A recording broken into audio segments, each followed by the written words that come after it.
we started putting news on in 1951, full-time news. Before that, 1950, I think it was. You got the dates? Mm-hmm.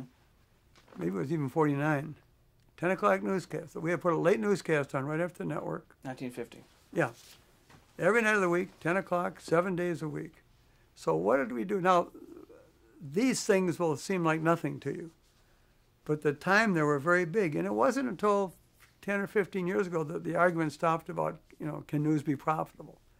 And television operators said, you're stupid putting news on. It just costs you money. You're not going to make any money with it. Why put it on? Well, it's a public service. It's something we can do. We can show people pictures. So my dad did something very interesting. He went out and bought a black and white film processor.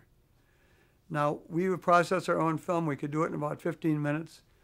We'd shoot an accident or a fire or whatever, in addition to things like the mayor giving a speech or opening a building or whatever. And we'd have it on the air before the newscast was over.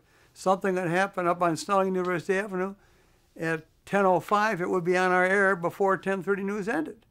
And to people, that was remarkable. So we had a couple of movie cameras, old Bell and Howell, you wind them up, and we had a sound on film camera.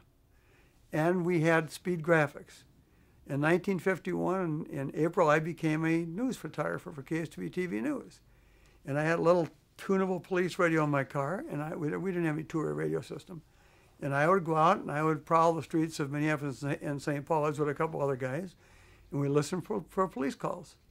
And we would then go and we would try and get there before the police, and we'd take pictures, and we'd get the pictures back to the station long before 10 o'clock. We would develop them ourselves and print them on 8x10 sheets, print paper. We'd make notes. We'd tell the writers, the story writers, what the story was about. They would be on the phone talking to the police, whatever. They'd write up the story. We would print the pictures. We would then, at 10 o'clock, take the pictures in the studio, and as the anchor would read the stories quicker than the eye could see, we'd pull the pictures off the easel. Boom, and there's the next picture. And it's like pulling a napkin out from under a fork. It would happen that fast. Well, then, before too long, we got pretty sophisticated and got another camera. We had three cameras in the studio, so they could cut from film to live to easel, where there'd be two of us pulling pictures on each side of the studio as they, give us the cue. So we'd take the pictures, shoot the pictures, pull the pictures on the show, and we would be there right after something. And I could bring a picture in here and have it in the air in 10 minutes easily. Run back to the dark room, boom, boom, boom, boom, process it, print it, roll it through the dryer, and even put them on the air wet sometimes. And it was just a lot of fun. But it kept growing and growing, and of course, it wasn't too long before still cameras became pretty passé for television news. And we were all movie cameras. Well, then I think it was 1960 came, and NASA bought the first Ansco process high-speed color film processor, 16 millimeter. My dad bought the second one. So then we had all colored film on our news. We were the first station in the world to be full-time color. And we were very proud of that. We were either the first or second station to have weather radar anywhere in the world. And these were all very exciting firsts. And of course, today, news has become a commodity, because when anybody turns on any TV station, they expect they'll get the news. So you have to find other ways to differentiate yourselves. In those days, we could differentiate ourselves with technology. We could do things others couldn't do. We could get an airplane, and we could go out and shoot, news stories. I used to fly the news airplane, and we'd go out to towns here or there and get shots and take a movie photographer with us. I never did shoot movies. I only shot stills, because my role started changing in the company. Were there other? But we did these things. Other photographers did shoot movies? 16 Yes, mil? there were. Yeah, Mm-hmm. and I was one of the last still photographers. But then we got into investigative news reporting, and I think it's safe to say that KSTP TV was the first television station, at least in the United States, to do investigative reporting, and that was back in the early 50s. There was two Northwest Airlines planes crashed.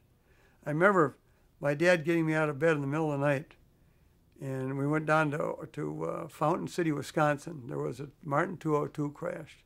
And I remember seeing the sheriff had a guy by the hand, like he was shaking hands with just the arm. He was walking through the brush, looking for body parts and bodies. And I remember seeing all the bodies stacked up in the armory down in Fountain City. why were the wings coming off of Martin 202s? My dad got into that, and he hired a mechanic at Northwest Airlines. And the mechanic went in and shot pictures of the cracked wing spars in these airplanes. And as a result, we had exclusive nationwide stories of why these wings are coming off Martin 202s. The Martin 202s are grounded, and they quit building them, and they switched to Martin 404s, which were a great airplane. And then there was a case of a guy named Sturtevant at the St. Cloud State Reformatory, which was for adult prisoners. And my dad had heard that Sturtevant was hit over the head with a pipe and killed, although the prison said he died of natural causes. And I remember as a young man going to the state prison, sitting in the kitchen with guys who were in for murder. And, oh, God, well, they act like anybody else. While he would interview these people as to what happened to Sturtevant. And he got a hold of Sturtevant's family, and this was over a period of weeks and maybe even months. Got a hold of Sturtevant's family. Sturtevant was buried in California. Got an exhumation order, exhumed the body, and got a forensic pathologist to prove that indeed he was killed because he was hit over the head of the pipe. And then they dug up a couple other bodies at the prison who were killed by getting hit over the pipe. And as a result of that, our prison system was reformed in Minnesota.